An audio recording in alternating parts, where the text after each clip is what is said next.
ओम शांति।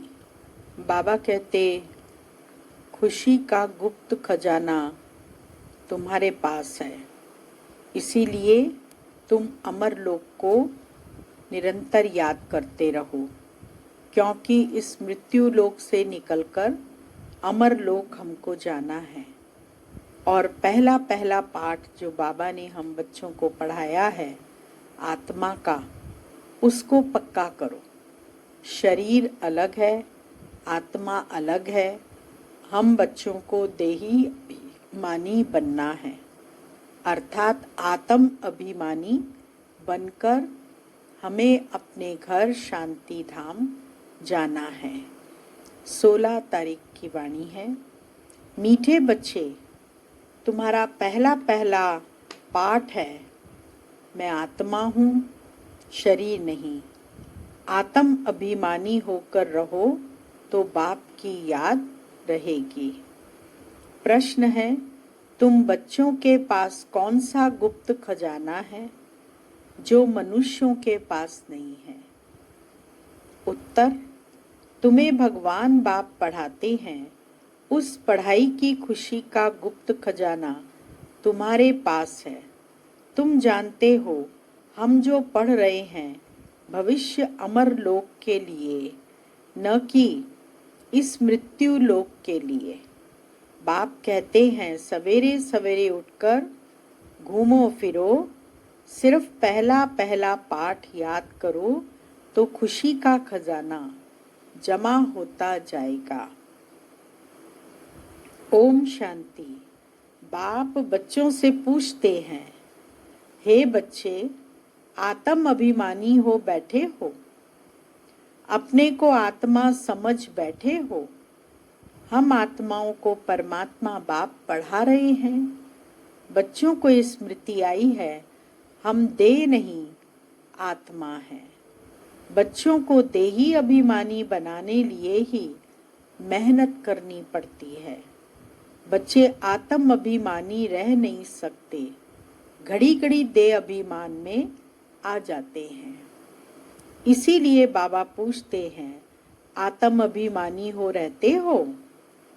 आत्म अभिमानी होंगे तो बाप की याद आएगी। अगर देह अभिमानी होंगे तो कौन याद आएगा? लौकिक संबंधी याद आएंगे। पहले पहले यह शब्द याद रखना पड़े। कौन सा शब्द? हम आत्मा हैं। मुझ आत्मा में ही 84 जन्मों का पार्ट भरा हुआ है। यह पक्का करना है। हम आत्मा हैं। आधा कल्प तुम देह अभिमानी हो रहे हो। अभी सिर्फ संगम युग पर ही बच्चों को आत्म अभिमानी बनाया जाता है। अपने को देह समझने से बाप याद नहीं आएगा। इसीलिए पहले पहले यह पाठ पक्का कर लो। हम आत्मा बेहद बाप के बच्चे हैं। देह के बाप को याद करना कभी सिखलाया नहीं जाता। अब बाप कहते हैं, मुझ पारलौकिक बाप को याद करो। आत्म अभिमानी बनो। देह अभिमानी बनने से देह के संबंध याद आएंगे। अपने को आत्मा समझ और बाप को याद करो, यही मेहनत है। यह कौन समझा रहे हैं?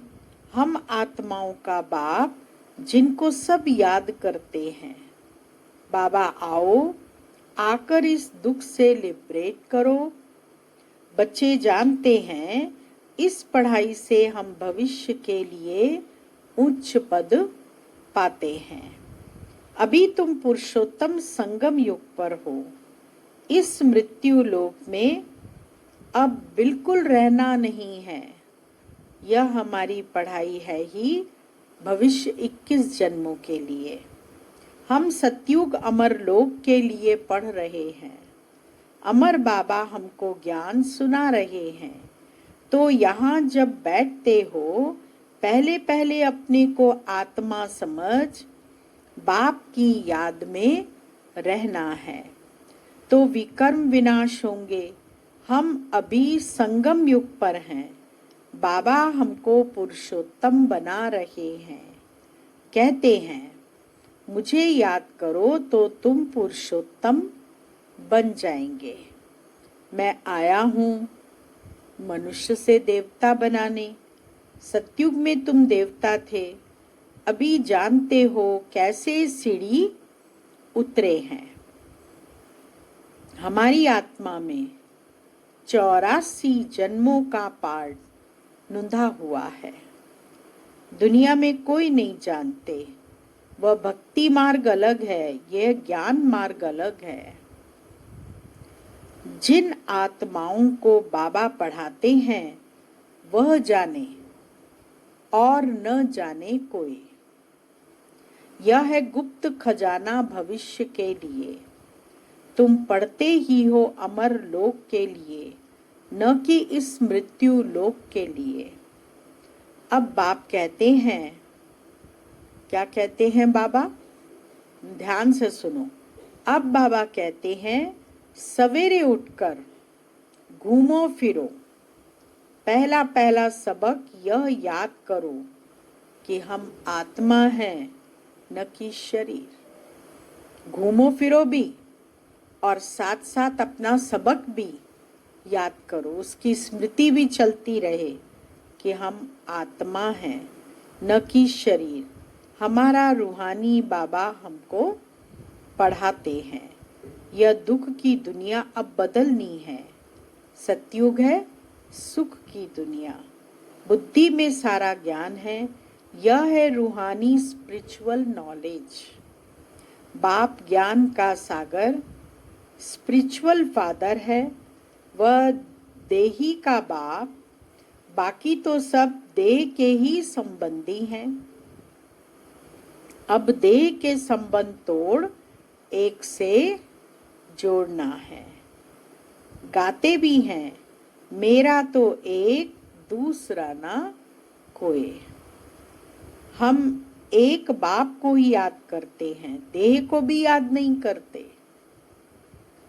यह पुरानी देह तो छोड़नी है, यह भी तुमको ज्ञान मिलता है। यह शरीर कैसे छोड़ना है? बाबा कहते बच्चे शरीर कैसे छोड़ना है? याद करते करते शरीर छोड़ देना है। हाँ, बाबा को याद करते करते अपने देह का त्याग कर दो। इसीलिए बाबा कहते हैं देही अभिमानी बनो, अपने अंदर घोटते रहो। बाप, बीज और झाड़ को याद करना है। शास्त्रों में यह कल्प वृक्ष का वृत्तांत है। यह भी बच्चे जानते हैं हमको ज्ञान सागर बाप पढ़ा रहे हैं, कोई मनुष्य नहीं पढ़ाते। यह पक्का कर लेना है। पढ़ना तो है ना। सतयुग में भी देहधारी पढ़ाते हैं, यह देहधारी नहीं है। ये कहते हैं मैं पुरानी देह का आधार ले तुमको पढ़ाता हूँ। कल्प कल्प मैं तुमको ऐसे पढ़ाता हूँ, फिर कल्प बाद भी ऐसे पढ़ाऊंगा। अब मुझे याद करो तो तुम्हारे विकर्म विनाश होंगे। मैं ही पतित पावन हूँ, मुझे ही सर्वशक्तिवान कहते हैं, परंतु माया भी कम नहीं, वह भी शक्तिमान है। कहाँ से गिराया? अब याद आता है ना। 84 के चक्कर का भी गायन है।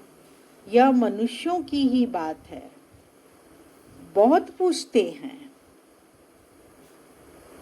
जानवरों का क्या होगा? अरे यहाँ जानवर की बात नहीं, बाप भी बच्चों से बात करते हैं। बाहर वाले तो बाप को जानते ही नहीं, तो वह क्या बात करेंगे? कोई कहेंगे हम बाबा से मिलना चाहते हैं। अब जानते कुछ भी नहीं, बैठकर उल्टे सुल्टे प्रश्न करेंगे। 7 दिन का कोर्स करने के बाद भी पूरा कुछ समझते नहीं हैं कि यह हमारा बेहद का बाप है। जो पुराने भक्त हैं, जिन्होंने बहुत भक्ति की हुई है, उनकी बुद्धि में तो ज्ञान की सब बातें बैठ जाती हैं। भक्ति कम की होगी तो बुद्धि में कम बैठेगा। तुम हो सबसे जास्ती पुराने भक्त। गाया भी जाता है भगवान भक्ति का फल देने लिए आते हैं, परंतु किसको यह थोड़ी ही पता है। ज्ञान सागर और भक्ति मार्ग,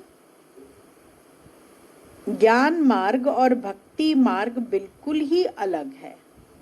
सारी दुनिया है भक्ति मार्ग में, कोटों में कोई आकर यह पढ़ते हैं।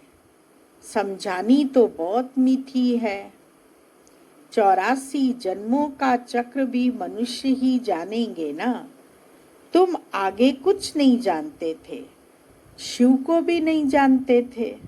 शिव के मंदिर कितने ढेर हैं, शिव की पूजा करते, जल डालते, शिवाय नमः करते, क्यों पूजते हैं?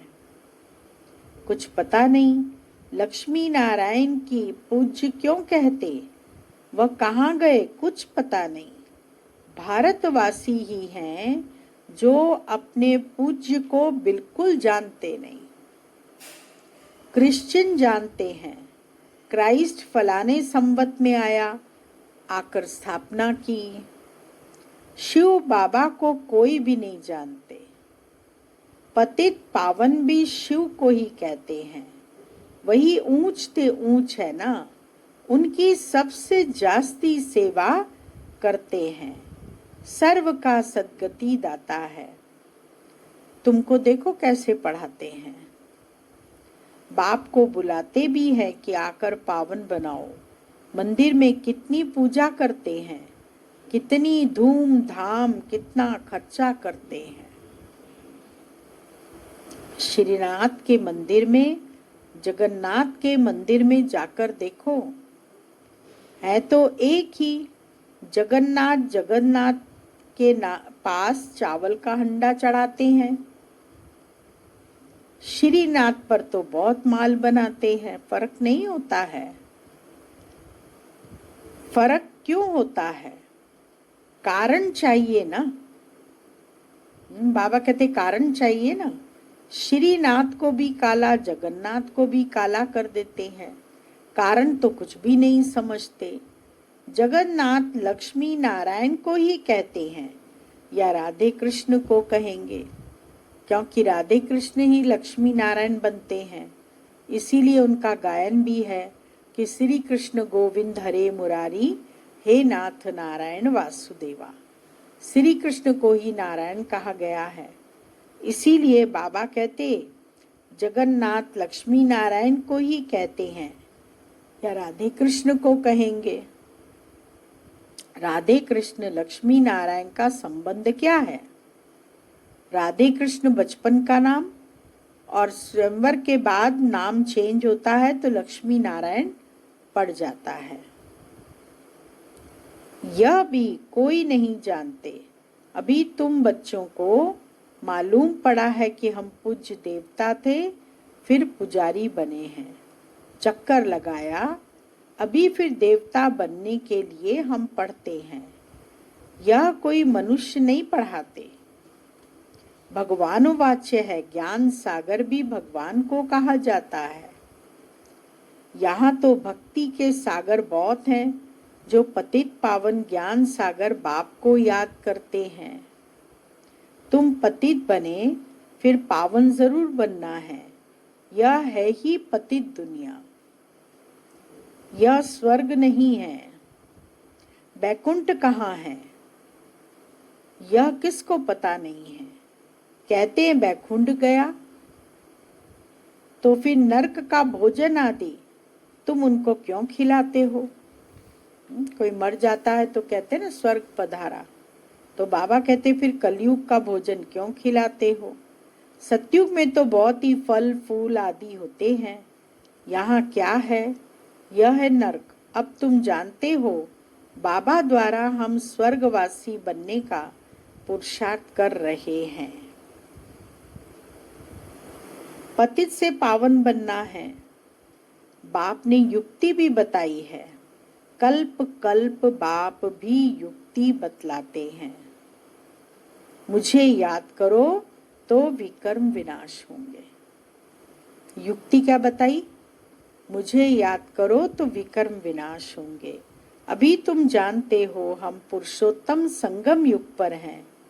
तुम ही कहते हो बाबा हम 5000 वर्ष पहले यह बने थे।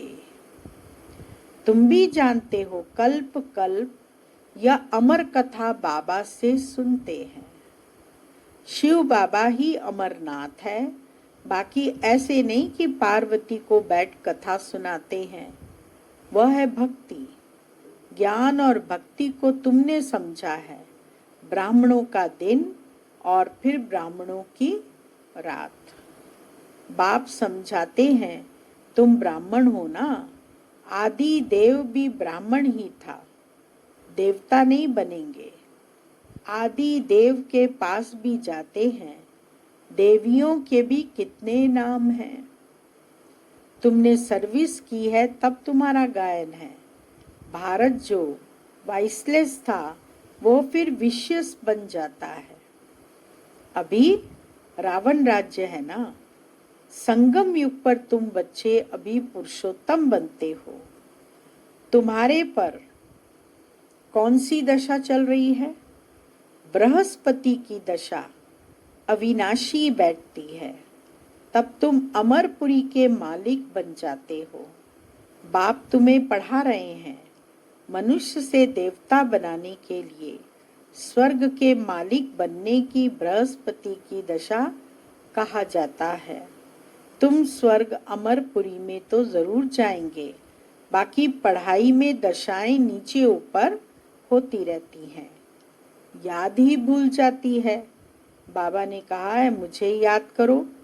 गीता में भी ये भगवानोवाच्य काम महाशत्रु है। पढ़ते भी हैं परंतु विकार को जीतते थोड़े ही हैं। भगवान ने कब कहा? 5000 वर्ष हुआ।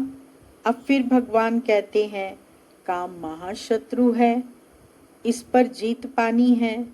यह आदि मध्यंत दुख देने वाला है। मुख्य है काम की बात। इस पर ही पतित कहा जाता है।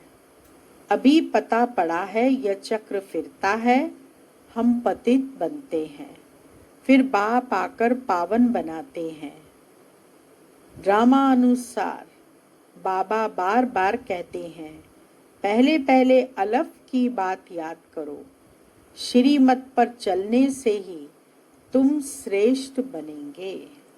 यह भी तुम समझते हो हम पहले श्रेष्ठ थे, फिर भ्रष्ट बने, अब फिर श्रेष्ठ बनने का पुरुषार्थ कर रहे हैं।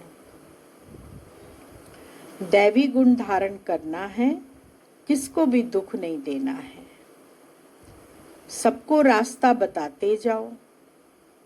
बाप कहते हैं मुझे याद करो तो क्या होगा? तुम्हारे पाप कट जाएंगे। पतित पावन तुम मुझे ही कहते हो ना। यह कोई को पता नहीं कि पतित पावन कैसे आकर पावन बनाते हैं।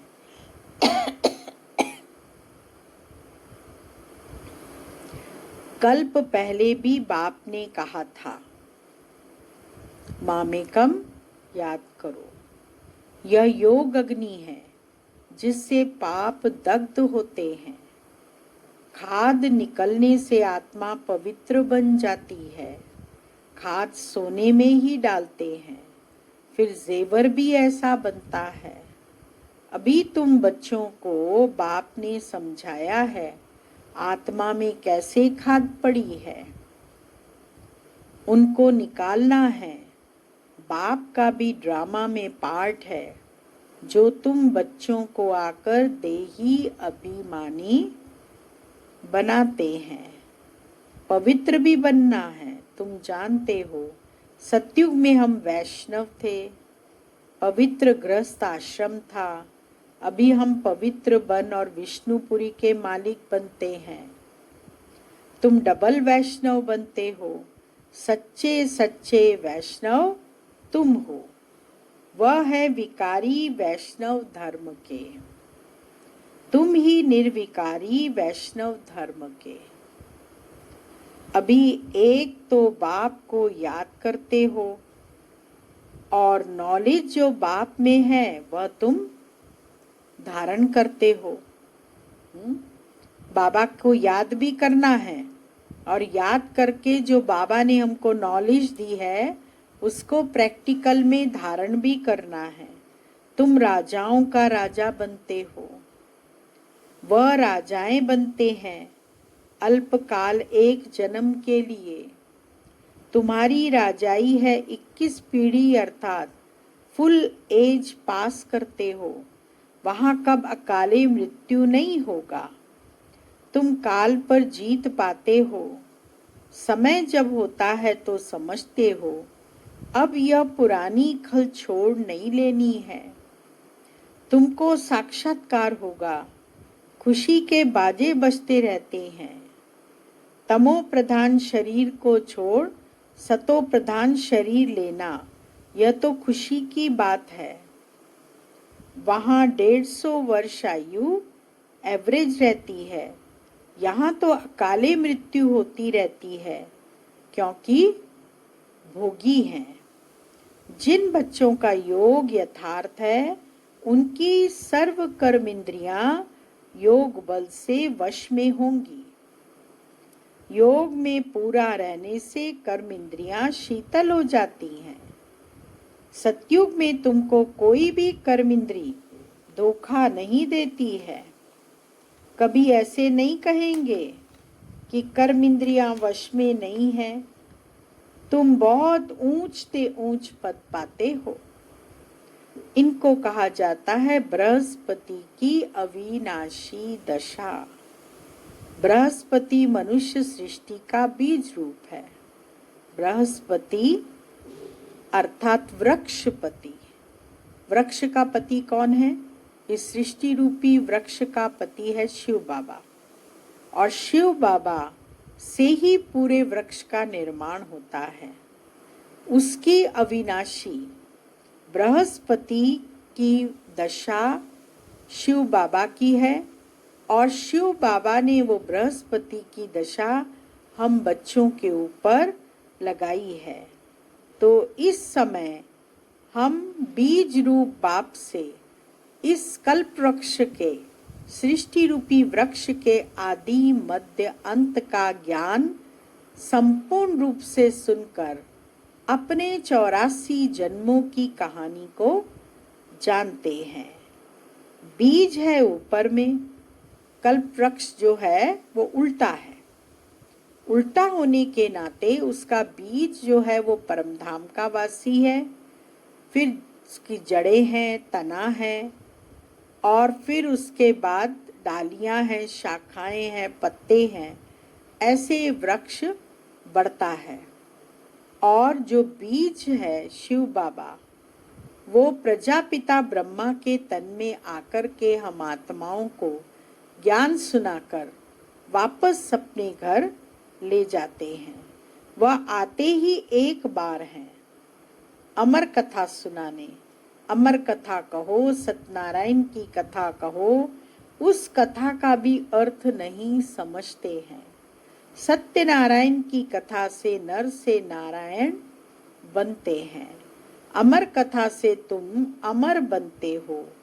बाबा हर एक बात क्लियर कर समझाते हैं। अच्छा, मीठे मीठे सिक्की लदे बच्चों प्रति माता पिता बाप दादा का याद प्यार और गुड मॉर्निंग। रूहानी बाप की रूहानी बच्चों को नमस्ते, और रूहानी बच्चों की रूहानी बाबा को याद प्यार, गुड मॉर्निंग, नमस्ते। मुख्य सार है पहला पॉइंट, योग बल से अपनी सर्व कर्म इंद्रियों को वश में करना है। एक वृक्षपति बाप की याद में रहना है। सच्चा वैष्णव अर्थात पवित्र बनना है। दूसरा पॉइंट, सवेरे उठकर पहला पाठ पक्का करना है कि मैं आत्मा हूँ, शरीर नहीं। हमारा रूहानी बाबा हमको पढ़ाते हैं, यह दुख की दुनिया अब बदलनी है। ऐसे बुद्धि में सारा ज्ञान सिमरण होता रहे। वरदान है, स्व के प्रति इच्छा मात्रम अविद्या बन, बाप समान अखंड दानी परोपकारी भाव। जैसे ब्रह्मा बाप ने स्वयं का समय भी सेवा में दिया, स्वयं निर्माण बन बच्चों को मान दिया, काम के नाम की प्राप्ति का भी त्याग किया, नाम मान शान सबसे परोपकारी बने, अपना त्याग कर दूसरों का नाम किया, स्वयं को सदा सेवाधारी रखा, बच्चों को मालिक बनाया, स्वयं का सुख बच्चों के सुख में समझा। ऐसे बाप समान इच्छा मात्रम अविद्या अर्थात मगन फकीर बन अखंड दानी परोपकारी बनो तो विश्व कल्याणकारी के कार्य में तीव्र गति आ जाएगी। केस और किस्से समाप्त हो जाएंगे। स्लोगन है, ज्ञान गुण और धारणा में सिंधु बनो, स्मृति में बिंदु बनो। सागर सागर बनो और स्मृति में बिंदु बनो। एक बिंदु में पूरा ज्ञान, ऐसे हमको पूरा सागर हप करना है। इसीलिए अपनी स्थिति को ऐसा बिंदु समान बनाना है। ओम शांति।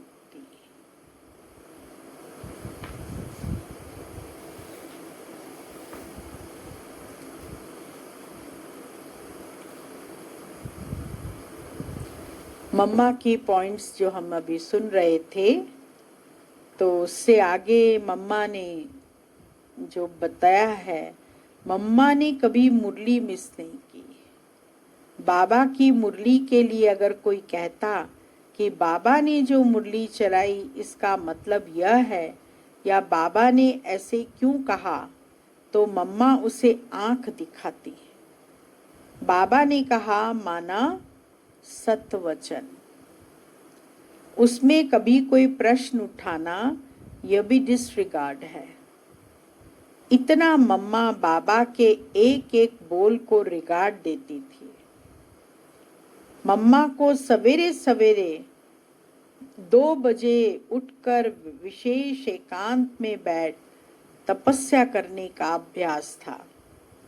वह रात को उठकर छत पर चली जाती और एकांत में बाबा से मीठी रूरिहान करती। हर कारण का निवारण मम्मा बाबा ने बड़ी शांति से किया है। विघ्न तो शुरू में अनेक आते रहे हैं, पर कभी मम्मा को हलचल में नहीं देखा। सदा यही शब्द सुने, बाबा का काम है, सब ठीक हो जाएगा। तुम बच्चे अपने किले को मजबूत बनाओ।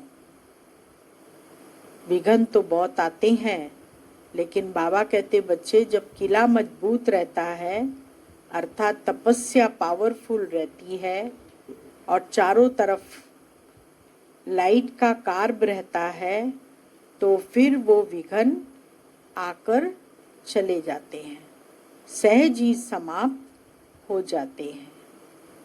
ओम शांति।